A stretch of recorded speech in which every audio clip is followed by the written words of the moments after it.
Donc, on s'était prévenu qu'aujourd'hui, nous allons commencer le JavaScript. Le JavaScript, c'est un langage de programmation. Avant, c'était d'abord basé côté client, c'est-à-dire ça s'était limité côté interface utilisateur.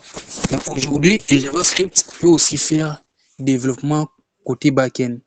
Mais nous, dans notre formation, nous allons nous limiter au côté front-end, c'est-à-dire toute la partie qui est reliée ou qui a quelques liens avec l'interface de l'utilisateur. Premièrement, je commence d'abord à supprimer tous ces fichiers. Donc, j'ai un dossier nommé JavaScript. J'ai un dossier nommé JavaScript. Je commence d'abord par créer mon fichier HTML. J'ai un fichier index.html et puis j'ai ma structure de base.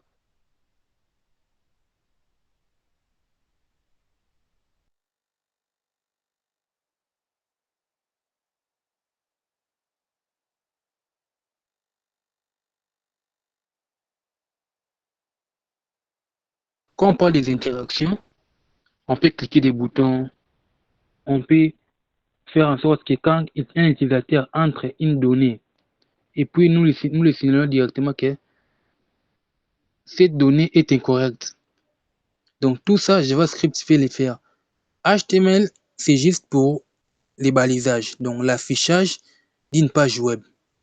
CSS, ça nous permet de faire du style, mettre la couleur, dire que tel bouton doit être à gauche ou à droite. Mais ce qui fera en sorte qu'un bouton puisse envoyer des données, par exemple, c'est JavaScript. Tout ce qui est interaction, c'est JavaScript qui le fait. On avait dit HTML, les fichiers HTML ont l'extension .html. Mais JavaScript, les fichiers ont l'extension .js. Et maintenant, on va voir comment est-ce qu'on peut intégrer JavaScript dans notre projet web. Parce qu'un projet web est constitué des fichiers HTML et puis fichiers CSS. Pour le moment, c'est ce qu'on a vu. On a vu d'abord les HTML, on a vu les CSS. À l'heure actuelle, maintenant, nous allons voir comment est-ce qu'on peut intégrer JavaScript. JavaScript, quand vous attendez déjà le nom JavaScript, ce sont des scripts qu'on écrit pour faire des interactions ou pour ajouter des interactions à notre page web. Maintenant, pour faire ces scripts, nous avons des possibilités d'insérer JavaScript dans notre page web. Premièrement, on peut l'insérer directement via la balise script. Donc, en utilisant la balise script, on peut intégrer JavaScript. Donc, ça, c'est la première possibilité, en intégrant la balise script. La deuxième possibilité, on peut toujours utiliser la balise script, mais avec un lien externe. Parce qu'ici, par exemple, je donne un exemple simple, on va l'expliquer plus tard. Je fais console.log.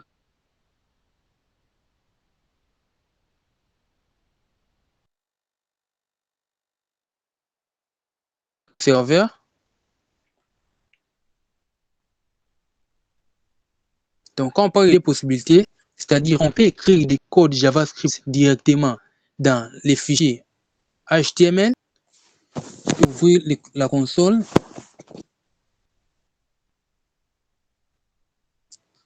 Donc ici, le texte que j'ai écrit est là. Donc, c'est-à-dire, parmi les deux possibilités que je vous ai parlé, la première possibilité est qu'on peut écrire des codes JavaScript directement dans un fichier HTML. Donc, vous voyez ici, je suis dans un fichier HTML, mais je peux écrire mes codes JavaScript via la balise script à l'intérieur, j'ai mis mes codes. La deuxième possibilité est que je peux toujours utiliser la balise script, mais en ajoutant un lien externe d'un fichier JavaScript. Par exemple, pour créer un fichier JavaScript, c'est toujours simple, comme on crée des fichiers HTML.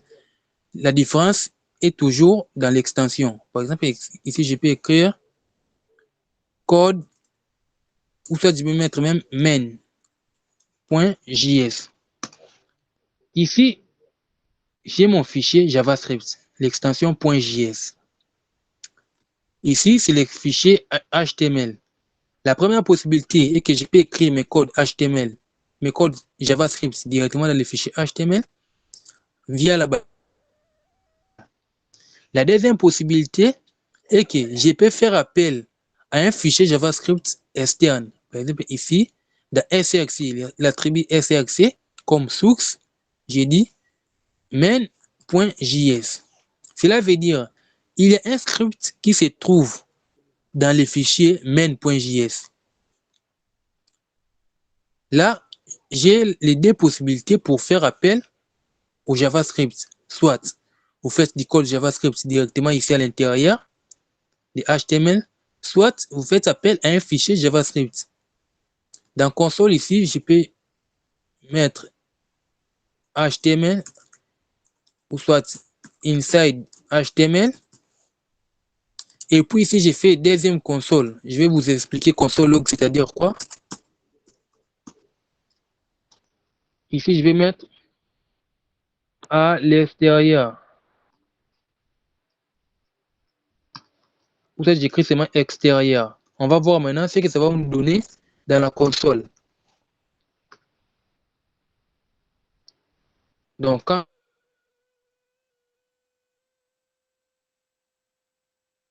vous voyez que inside HTML est là, extérieur est là. Tous les deux scripts sont bien chargés. Donc, ce qui est arrêté pour le moment est que pour utiliser JavaScript dans notre projet web, dans un projet web ou dans une page web, il y a des possibilités. La première possibilité, écrire du code JavaScript directement dans un fichier HTML et puis ces codes seront dans la balise script. Deuxième possibilité, faire appel à un fichier JavaScript depuis la page HTML. Ça, c'est la deuxième possibilité. Après ces deux possibilités, nous devons maintenant comprendre qu'est-ce que les outputs en HTML, en JavaScript. Les outputs, ce sont des sorties. Si on veut passer un message ou quelque chose, plus tard on verra comment est-ce que console log est tellement important en JavaScript. Je vais par exemple tester si mes scripts marchent bien. Par exemple, comme on a un fichier externe, je vais tester si le fichier est bien connecté à notre HTML. Que ce soit JavaScript ou CSS, vous devez toujours tester.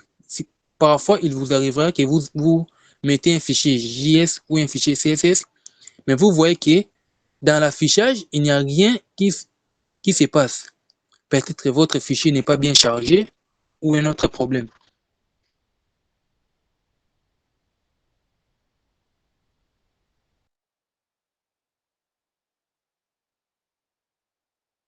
C'est que ça s'affiche dans la console. Pour voir la console, vous pouvez faire CTRL SHIFT et puis I.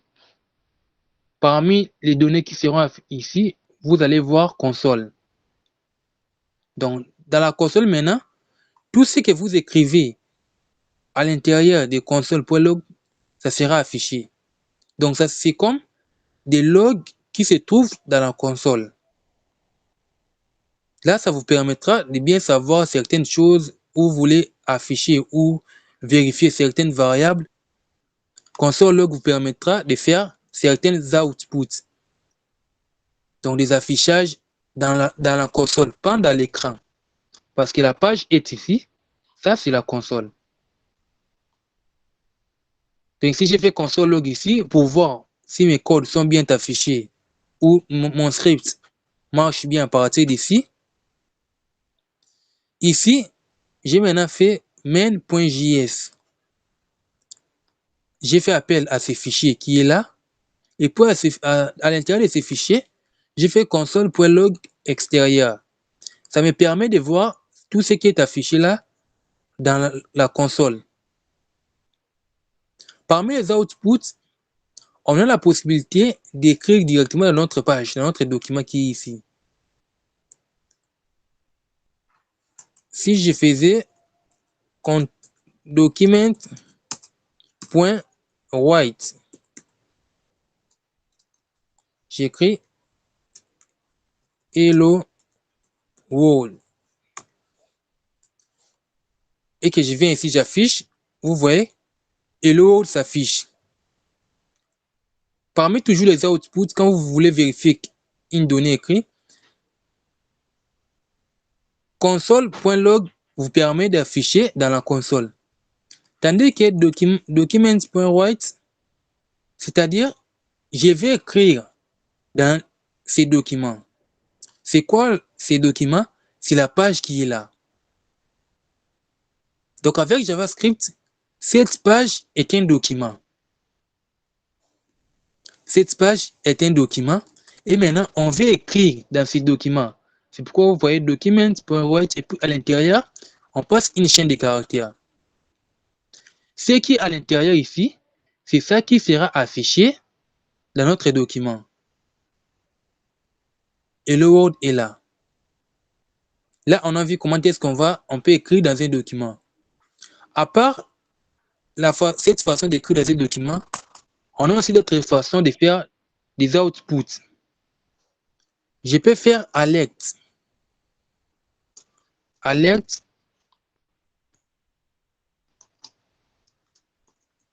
Attention. Je reviens dans mon code. Vous voyez que quand j'essaie d'actualiser, attention est affiché là. Alert, ce sont des pop-up. Principalement, les navigateurs activent la possibilité de faire sortir ces pop-up dans l'activation de JavaScript.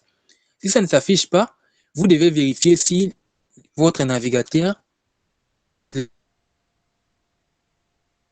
Donc, parmi les outputs, on a la possibilité d'écrire dans les documents, on a la possibilité d'écrire dans la console, on a la possibilité de faire sortir des alertes comme ça. Donc, ce que j'ai écrit, attention, c'est bel et bien ici, dans alerte. La dernière ici pour les outputs, confirme. Toujours, ce sont des fonctions, on verra ça aussi.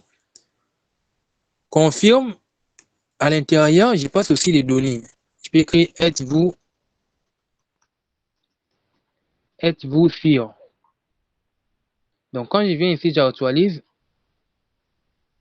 Donc, confirmez là, êtes-vous sûr. Confirme est là pour vous permettre de faire des confirmations.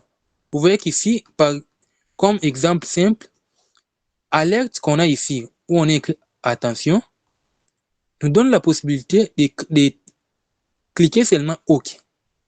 Pourquoi? C'est une alerte. Un output pour alerte. Quand on vous alerte, on n'a pas besoin que vous disiez oui ou non. Ici, on vous alerte uniquement. Vous devez juste cliquer OK. Pour alerte, ça affiche seulement OK. Mais quand vous voyez maintenant pour confirme, ça met annuler et OK. N'importe quel moment vous aurez besoin d'utiliser ces deux fonctions ici, alerte et confirme, vous devez retenir que alerte, c'est pour alerter. Tandis que confirme, c'est pour avoir une confirmation, soit annuler, soit OK. Plus tard, on verra comment est-ce que tout cela marche. Mais pour le moment, ce qui est important est juste de savoir que ça va vous permettre d'afficher certaines données, donc de faire des outputs. Ici, je vais changer mon fichier, ou soit j'ajoute un autre fichier, output.js.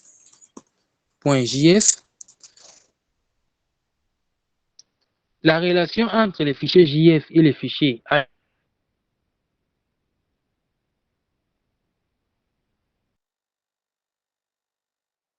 cela ne m'empêchera pas à coder. Donc, le nombre de fichiers JS que vous avez, vous pouvez l'importer de cette manière. Donc, il n'y a pas de problème. Pour le moment, on commence d'abord à écrire du code JavaScript directement à l'intérieur ici. On a vu console.log pour afficher dans la console. Document.write pour écrire dans les documents, c'est-à-dire écrire dans cette page. on a vu alerte pour donner un message d'alerte, et puis confirme pour faire une confirmation. Tout ça, c'est dans les outputs. Là, S'il vous plaît, Monsieur Shadrach, oui, s'il vous plaît, je n'ai pas bien compris la partie console. Console, c'est quoi? Les documents, j'ai compris. Le console, c'est quoi en fait? Et lorsque vous avez dit qu'il faut faire CTRL, SHIFT et U pour voir, il faut faire ça sur le navigateur directement.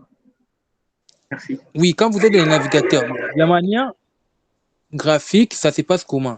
Vous venez ici dans 3 points qui est dans Chrome, 3 points à la fin, et puis plus d'outils, et puis outils de développement. Les outils de développement, c'est juste la partie pour les développeurs.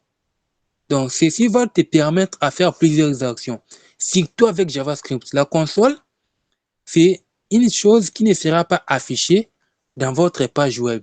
Mais ça va vous permettre de vérifier certaines données parce qu'à la longue, ça va te permettra ou ça nous permettra de faire le débogage. Le débogage, c'est quoi? On peut avoir une fonctionnalité qu'on veut faire ou on veut implémenter. Mais il peut y avoir des problèmes, que les données ne sont pas bien affichées.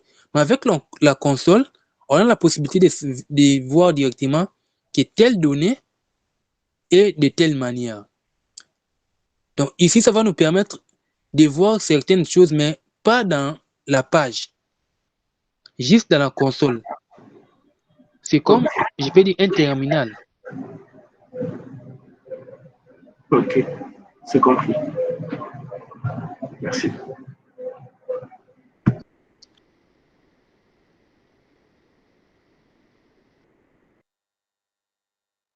Que tu ne veux pas que ça puisse s'afficher dans la page ou dans les documents. Tout ce qu'on peut faire ici dans ces documents, avec JavaScript, on peut aussi les faire à partir de la console. Imaginons que nous avons fait des calculs à partir de nos codes JavaScript. Mais on veut tester ces calculs avant qu'on puisse l'afficher au final dans notre page. On peut bien les tester à partir de notre console. Donc la console va nous permettre de faire plusieurs actions avec JavaScript. Donc pour le début, ça peut être un peu compliqué, mais quand on va commencer à avancer petit à petit, vous allez bien comprendre quel est le rôle de la console. Donc pour le moment, les 3 choses qu'on a vues pour les outputs, c'est d'abord ça. Autres actions. À part les outputs, la notion qui va suivre, c'est les variables. Je crée un fichier où je nomme variable. Je nomme ce fichier variable.js. Toujours l'extension .js. Je peux venir ici index HTML. Je peux commenter cette partie. J'ajoute un script. La source, je mets variable.js.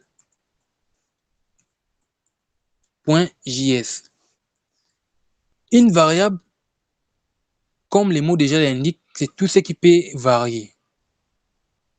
Naturellement, dans la grammaire, c'est ça. Comme exemple, un exemple simple, si vous êtes dans la cuisine, pour préparer, vous avez besoin de la marmite, des cuillères, de l'eau et autres. Tout ce que vous avez besoin là, tout ce dont vous avez besoin en programmation, cela est constitué ou est représenté par des variables. Une variable, c'est quelque chose qui peut nous permettre de stocker une valeur. Et puis cette valeur-là, on va l'utiliser plus tard. En JavaScript, pour déclarer une variable, nous avons 3 possibilités. Premièrement, en utilisant les mots-clés let. Deuxièmement, nous avons var. Et puis troisièmement, nous avons const. Ces 3 mots-clés vont nous permettre de déclarer nos variables. Il y a une petite confusion ici. Quand on déclare avec const, c'est-à-dire c'est constant, ça ne changera pas. Tandis que les mots variables signifient déjà ce qui peut changer. En programmation, surtout en JavaScript, une constante est une variable. Une variable peut être constante. Naturellement, dans la grammaire française, c'est un peu flou. Quand on parle une variable est constante, on sait qu'une variable change, une constante ne change pas. Mais en programmation, une variable peut être constante. Quand une variable est constante, c'est-à-dire que cette variable-là ne peut plus être changée. Donc ici, comme exemple, je peux déclarer let nom, var âge, const sexe. C'est-à-dire, on a prédéfini des variables. Ou soit, comme exemple, j'avais donné pour la cuisine, je peux mettre let marmite, const couteau,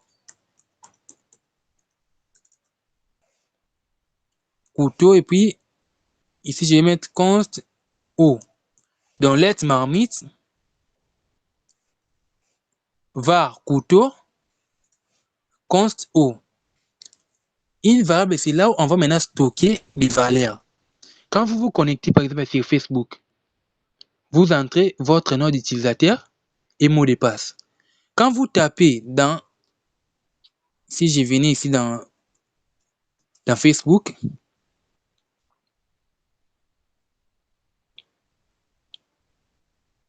donc pour mieux comprendre, il faut quelques exemples plus concrets. Une variable va stocker maintenant des valeurs. Ici, on me demande l'adresse mail. On me demande l'adresse mail ici. Quand je tape l'adresse mail ici, avant de cliquer connecter, nous, un utilisateur voit seulement les boutons connecter. Quand on clique connecter, déjà, la valeur qui est ici est stockée dans une variable. Donc, cette valeur sera stockée dans une variable. Donc, la variable va nous permettre de contenir des valeurs. Quand je suis ici, je peux me dire let marmite égale test. Donc, ici, la variable marmite contient la valeur test. Cette technique-ci, on appelle ça affectation. L'égal que vous voyez, les signes d'affectation. C'est-à-dire, on a affecté la valeur test dans la variable marmite. Ou soit, je peux changer des exemples ici. J'ai mis let somme nombre 1 égale 10. Donc ici, la variable nombre 1 a la valeur 10. Je vais mettre let ou var. Var nom égale John. La variable nom a la valeur John. C'est le signe d'affectation. L'égal ici. La différence entre let et var, let vient à peine de sortir. C'est-à-dire, let est la nouvelle version où avant on n'avait que var. Mais il y a quelques années ici, on a ajouté let. Parfois, dans d'autres blogs, vous verrez qu'on vous dira que let est venu pour remplacer var. Mais plus tard, vous verrez une limite ou une différence entre let et var. On le verra plus tard. Ça n'a pas du tout des mêmes fonctionnalités.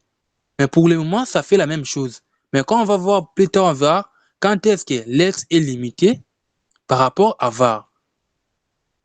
Donc, actuellement, vous devez retenir pour déclarer une variable. On a 3 mots-clés. On a 3 mots-clés, let, var et const.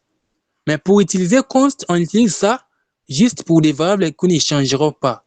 Vous voyez qu'ici, je vais mettre var sans pourtant mettre la valeur. Mais const, quand je n'ai pas la valeur, ça me dit const declarations must be initialized. Avec const, Comme c'est une constante qui ne changera pas, quand vous déclarez ça, il faut directement mettre la valeur parce que ça ne changera plus.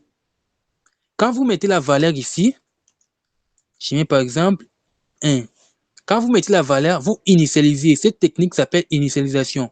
C'est-à-dire, vous mettez directement une valeur alors ou lors de la déclaration de cette variable. Initialisation, c'est-à-dire donner une valeur au début de la déclaration de cette variable. Var nom, je peux laisser comme ça. Let nombre, je peux laisser comme ça. Pour l'affectation, comme on avait dit, comme on a déjà déclaré des variables ici, je peux juste venir faire appel à nom, puis je mets nom égale moi. Ça aussi, c'est toujours l'affectation. Une variable peut être affectée plusieurs fois, peut être affectée avec plusieurs valeurs. Il suffit premièrement de déclarer la variable. Deuxièmement, d'affecter la valeur, ça prend. Ici, je vais faire console.log. Vous voyez maintenant l'importance de console.log. Console.log, j'ai fait console.log et puis je peux afficher maintenant la valeur qui se trouve dans la variable nom. Pour faire cette action, je dois juste appeler le nom de la variable. Quand je fais console.log et puis ici à l'intérieur, je mets nom, ça va m'afficher la valeur qui se trouve dans la variable nom. Quand je viens ici,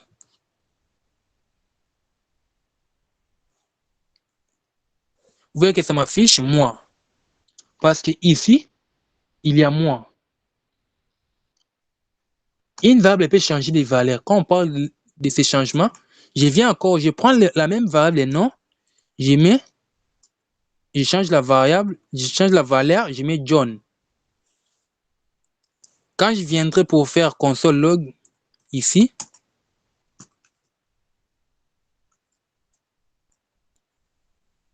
quand je fais console log de cette variable non, je peux mettre commentaire ici.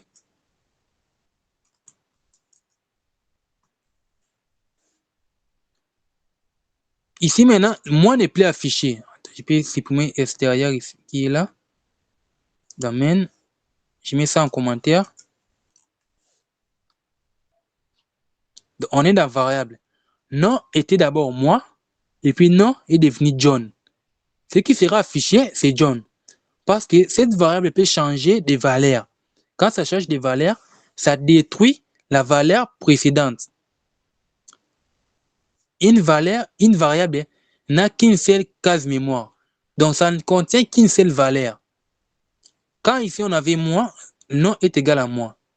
Quand on a mis John, cette valeur ici est venue écraser la valeur moi qui était dans nom. À chaque fois que vous changerez de valeur dans une variable, la dernière valeur qui sera prise en compte. Comme ici, on a parlé qu'il y a des constantes ici. Si j'essayais un peu de changer la valeur de A c'est une constante. Quand j'essaie de changer sa valeur, j'ai mis A égale 1. Comme c'est la même valeur, ça ne me donne aucune erreur. Quand je mets égale 4, là maintenant, je vais essayer d'afficher A. Vous voyez que ça me donne erreur ici. Peut-être dans votre éditeur, vous ne verrez pas d'erreur, mais quand vous allez venir dans la console, vous voyez que ça me dit erreur d'assignement. Donc, j'essaye d'assigner une variable dans cette constante, une valeur dans cette constante. Et pourtant, quand on déclare une constante ou un constant, ça ne peut plus être changé. Donc, pour déclarer des constants, vous devez bien réaliser que cette valeur-là ne sera plus changée. Comme par exemple, pour constant, je peux dire je déclare pi égale 3,14. Si je faisais un programme mathématique, je sais que pi ne changera pas. Tout au long de notre programme, pi ne changera pas. Donc, c'est là qu'on déclare des constants. Là, ça ne changera pas. Mais pour déclarer des variables, ça peut changer quand on veut. Une variable peut changer, tandis que si vous déclarez constant ici, ça ne changera pas de valeur. Donc, comme une petite notion à retenir, il y a un site ici que je vais vous envoyer les liens. Ce site va vous permettre d'assimiler certaines notions en JavaScript. La pratique, c'est plus mieux que la théorie. On peut vous dire qu'une variable, c'est comme ça, mais quand vous ne pratiquez pas, ça serait un peu compliqué pour vous. Au fur et à mesure que vous allez commencer à pratiquer, ça sera de plus en plus facile. Cette plateforme ici, il y a des exercices sur les bases de JavaScript. Non seulement vous avez des questions à champ multiples, si je venais par exemple ici, nous sommes dans des variables, questions à choix multiples, on va vous donner des questions et puis vous allez résoudre ça. Cela vous permettra de mieux avancer. Ici, on demande la déclarer le nom des variables comme on veut. Dans cette partie ici, si j'essaie d'initialiser nom égale Adrien, var, c'est les mots-clés. Ce que vous voyez au début ici, c'est les mots-clés. Nom, c'est le nom de la variable. Ce n'est pas seulement que ça doit être nom. Je peux mettre username. Là, c'est le nom de la variable username. Adrien, c'est la valeur de la variable. Le signe ici, c'est le signe d'affectation. Maintenant, pour déclarer le nom de la variable ici, pour déclarer le nom des variables, ce n'est pas tout ce qu'on veut de n'importe quelle manière. Non, ça ne se passe pas comme ça. Il y a des règles. Il y a des règles prédéfinies. Si je venais règles des variables, des noms des variables, vous les verrez, nom des variables, il y a des règles qui sont déjà prédéfinies. On sait que pour déclarer une variable, on doit faire telle ou telle autre chose. Ceci ne doit pas être fait. Donc, en programmation, vous devez plus se baser sur des principes et des règles. Parce que quand cette chose-là n'est pas prédéfinie ou n'est pas demandée en programmation, ça vous donnera toujours erreur. Il y a une liste de ce que vous devez faire en nommant vos variables. On voit d'abord ça et puis il y a encore quelques astuces où je vais vous montrer en parlant toujours des variables. Dans vos noms des variables, premièrement, vous devez avoir un nom des variables qui est... Imaginons que vous avez besoin de sauvegarder les noms d'utilisateurs. C'est lui qui écrit, qui déclare son ou sa variable ici username. C'est plus explicatif. On comprend que cette variable va contenir les noms d'utilisateurs, que c'est lui qui écrit var x, y, x, y, z. Par exemple, Pierre. Entre ces deux personnes, ces deux variables vont contenir des valeurs, oui. Mais la première est plus explicative que la deuxième. Donc, ce que vous devez déjà avoir en tête dès le début est que vos noms de variables doivent être explicatifs. Nommer les variables, ça se voit simple, mais c'est plus compliqué en programmation. Nommer des variables, c'est plus compliqué en programmation. Pour le début, vous les verrez plus simples. Mais quand vous allez avancer, vous allez comprendre que c'est l'une des notions les plus compliquées.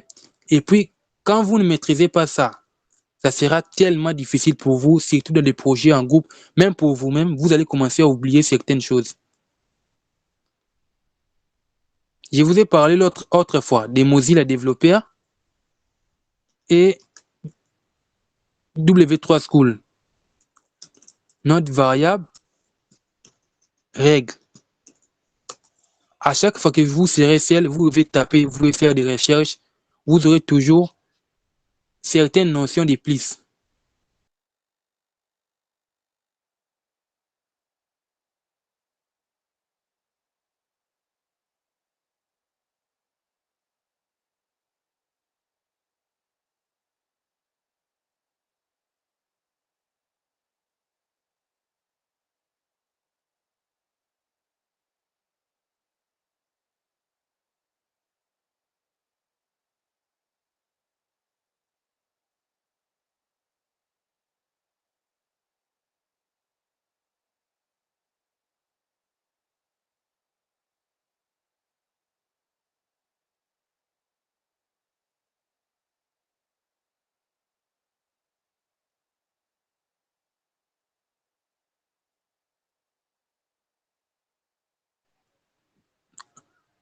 Quand on parle des règles, on voit que tout nom des variables doit commencer par une lettre de l'alphabet et un souligné.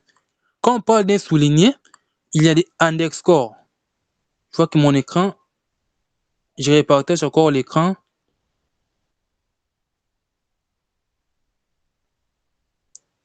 Donc, vous ne devez pas commencer un nom de variable par n'importe quelle technique que vous voulez. Pour le moment, essayez un peu de commencer un nom de variable par des lettres alphabétiques. Les lettres alphabétiques vont maintenant vous permettre de ne pas avoir certaines erreurs. Mais au fur et à mesure qu'on va avancer, il y a des choses, même si je vous les donne aujourd'hui directement, ça sera toujours compliqué pour les comprendre. C'est pourquoi j'essaie de résumer certaines choses et puis quand on va commencer à avancer, on verra pourquoi telle chose on ne l'a pas vu avant, pourquoi telle chose on a préféré de les faire plus tard. J'essaie de partager l'écran.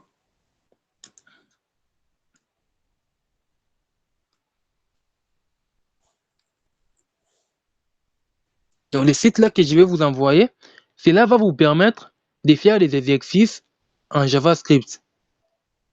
Vous pouvez faire des exercices directement à partir de ce site-là. Quand ce sont des exercices pratiques, il y aura un éditeur qui sera là dans le site. Je partage l'écran pour vous verrez comment est-ce que ça marche. Donc pour aujourd'hui, vous devez retenir comment est-ce que vous devez déclarer des variables, comment est-ce que vous devez faire des outputs, et puis les règles des variables, vous devez aussi les maîtriser. Même si je ne vous donne pas tout, dans des plateformes où principalement je recommande souvent Mozilla Developer, il y a vraiment une documentation bien faite. À partir de là, vous pouvez revoir certaines notions théoriques. Et surtout, à ne pas oublier de faire des pratiques. Les pratiques sont tellement importantes en programmation. On peut bien donner plusieurs notions en un seul jour, mais quand vous n'avez pas le temps de pratiquer, ça sera toujours compliqué. C'est pourquoi je préfère plus l'apprentissage basé sur la pratique. Donc, avec les sites ici que je vais vous envoyer, je partage l'écran, ça sera visible bientôt. Vous avez la possibilité de faire des exercices. Imaginons qu'ici, laquelle de ces variables sera déclarée correctement. var. À travers cette partie ici, var qu'ils ont déclaré ici, un mot-clé JavaScript ne peut pas être défini comme nom de variable. Là, c'est une règle de nomenclature des variables. Vous ne pouvez pas nommer votre variable avec un mot-clé JavaScript. Quels sont les mots-clés JavaScript? Quand je tape mot-clé JavaScript, si vous les tapez aussi chez vous, vous verrez la liste des mots-clés JavaScript. Ce sont des mots réservés uniquement pour JavaScript. Vous ne pouvez plus l'utiliser pour vos noms de variables. Là, c'est l'une des règles de nomenclature des variables. Vous ne devez jamais utiliser les mots-clés réservés pour JavaScript. Donc là, on est dans Mozilla Developer. Vous voyez les mots-clés break. Vous ne pouvez pas l'utiliser. Case, class, catch, const. Donc, tous les mots-clés, vous pouvez jeter un coup d'œil chez vous aussi. Les mots-clés ne peuvent jamais être utilisés comme nom de variable. Ici, le texte hello var variable. Il donne une question et puis ça vous propose des résultats ou des réponses et vous allez choisir. Si par exemple j'ai choisi la bonne réponse, vous verrez question suivante. Si vous choisissez la mauvaise, vous voyez que c'est en rouge. Donc cela va vous permettre, au cas où vous n'avez pas bien compris la question posée, et vous allez maintenant chercher la bonne réponse. Et puis de la bonne réponse, ça vous explique pourquoi c'est la bonne réponse. Ici, on dit, pour déclarer une variable, il faut respecter plusieurs étapes. Écrire les mots-clés var, utiliser le nom des variables valides. Quand on parle de nom des variables valides, c'est que je viens de dire, il y a des règles pour nommer une variable. Si vous êtes en dehors de ces règles, votre mot-clé et votre variable est invalide. Le nom de votre variable est invalide. Maintenant, il faut comprendre quelles sont ces règles. Vous les verrez plusieurs. Je vous enverrai aussi les liens de ces règles. Ça sera plus mieux d'étudier ou de voir toutes ces règles et de comprendre pourquoi telle règle. Et puis prochainement, on verra maintenant chaque cas. À chaque fois qu'on verra une notion, on reviendra toujours dans la notion des variables parce que ça, c'est la base de la programmation. Du début à la fin, on commencera toujours à déclarer des variables. Quand vous voyez la bonne réponse, ça vous donne la possibilité d'aller maintenant dans la question suivante. Une fois que je clique ici, ça me dit c'est incorrect.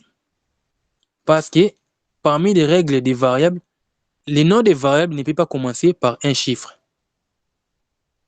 Si vous avez la question suivante, il y en a plusieurs. Donc, ce site ici, j'essaie déjà de vous envoyer les liens dès qu'on finit. Va vous permettre à chaque partie de vous retrouver et puis faire des exercices et comprendre.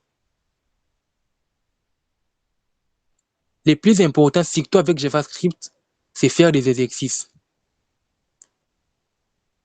Beaucoup plus faire des exercices pour comprendre comment est-ce que ça marche et surtout, ne pas oublier à lire la documentation. Aujourd'hui, ça devient de plus en plus difficile à des programmeurs débutants de lire les documentations officielles. D'habitude, quand quelqu'un me pose une question ou quelqu'un a un problème, je ne fais rien de spécial. Je copie juste les problèmes qu'il a, je pars sur Google, je cherche les mêmes problèmes, je prends la solution sur Net et puis je lui envoie.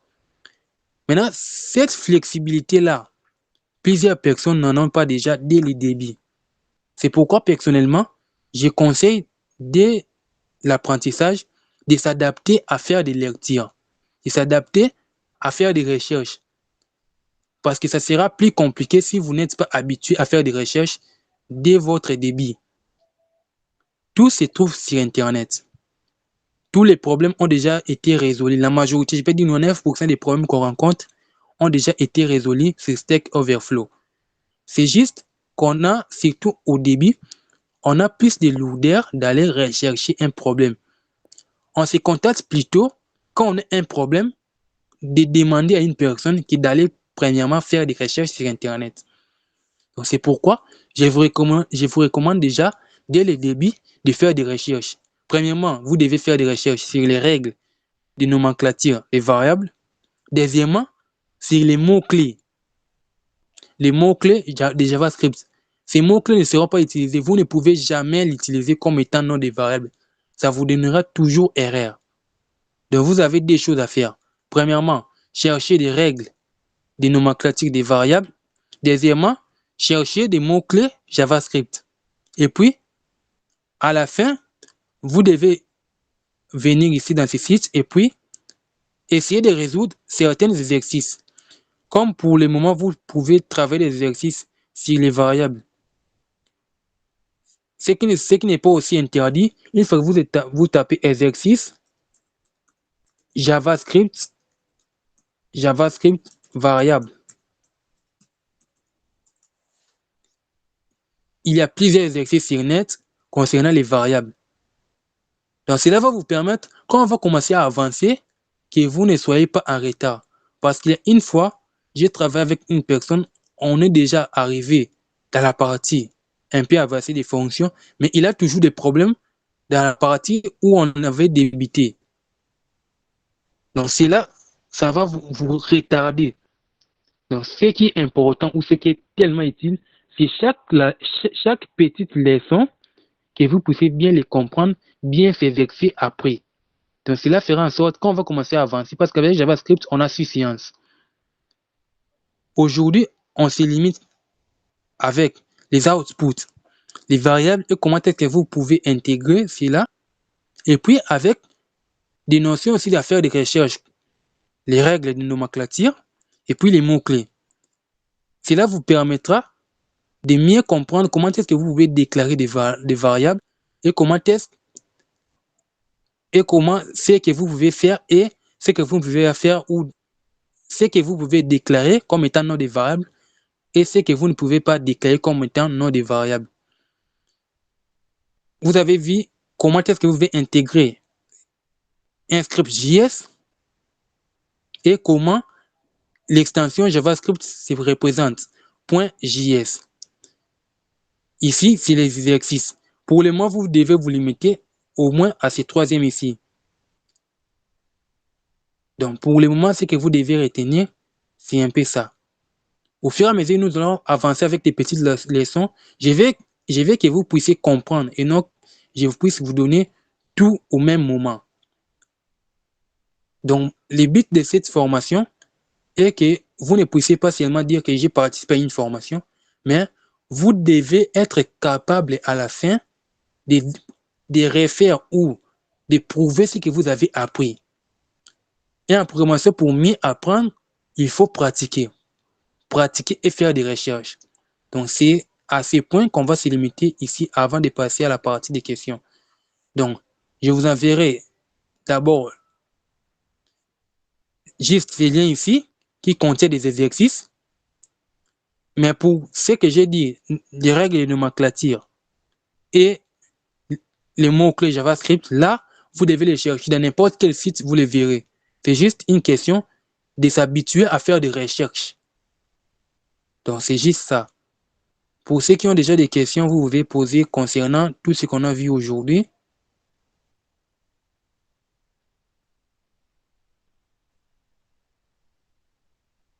Donc, on n'a pas vu grande chose concernant JavaScript, mais c'est la base. C'est vraiment les fondements. Si vous ratez cette partie, surtout si vous ne comprenez pas du tout cette partie et vous ne faites pas de recherches, ça sera plus compliqué pour vous à la longue. Donc, s'il y a des questions, vous pouvez déjà poser.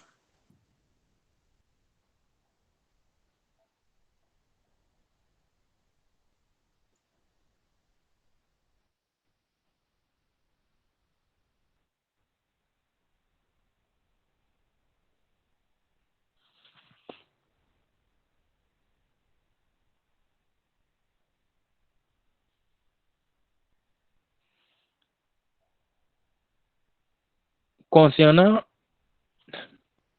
les variables et les outputs, comment est-ce qu'on peut intégrer JavaScript dans HTML? S'il y a une question sur ça, je suis disponible à vous répondre.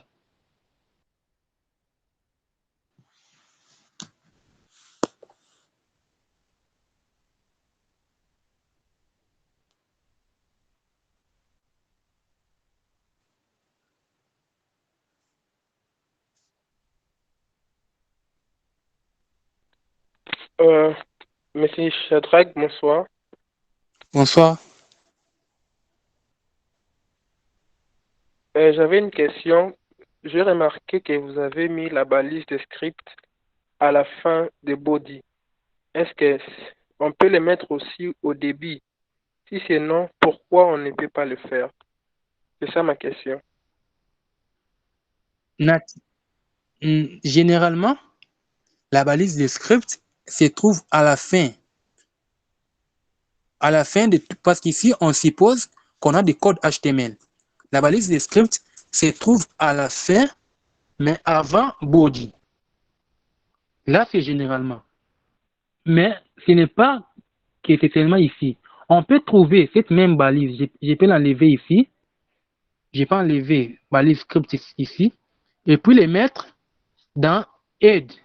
Là où ça va marcher. Mais pourquoi on fait ça ici? La page HTML se charge du début à la fin. Ça, c'est ligne par ligne. Quand le navigateur charge ça.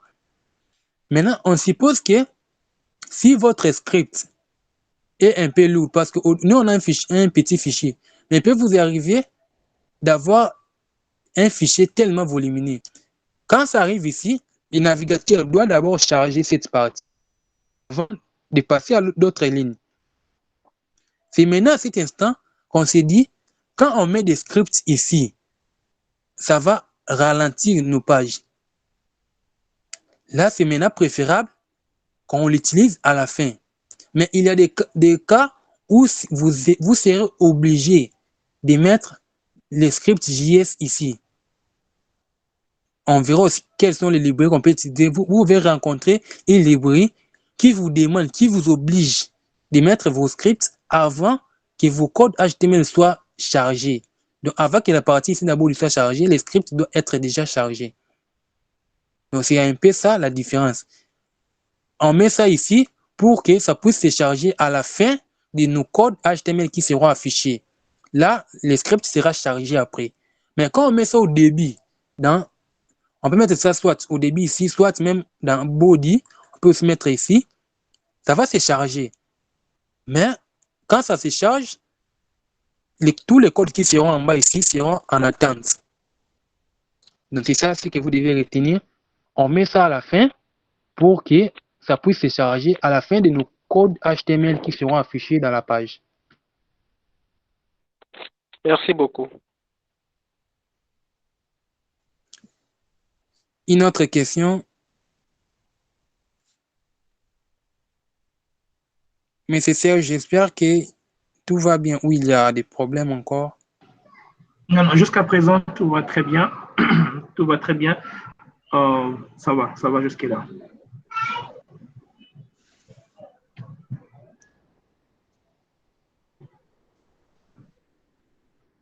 D'accord. Donc, comme je vous ai dit, je ne vais pas vous donner tout à la fois. Parce que je peux donner, il y a des cours où, parfois vous avez déjà vu ça sur YouTube, on fait ça souvent des crash courses. On peut vous donner JavaScript en 3 heures de temps. Oui, c'est possible. On peut prendre toutes les notions de base, on vous donne ça. La seule difficulté qui se trouve derrière ces vidéos est que vous n'aurez pas le temps de bien comprendre.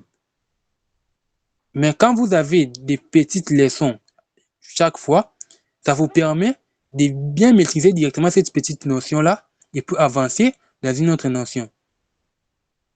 Donc, comme il n'y a pas de questions, je crois bien qu'on va maintenant mettre fin à notre séance, mais je vous envoie les liens de ces sites ici pour faire des exercices. Et puis, ce que vous devez aussi ne pas oublier, les règles de nomenclature des variables et puis les mots-clés de JavaScript. Vous devez faire des recherches sur ça.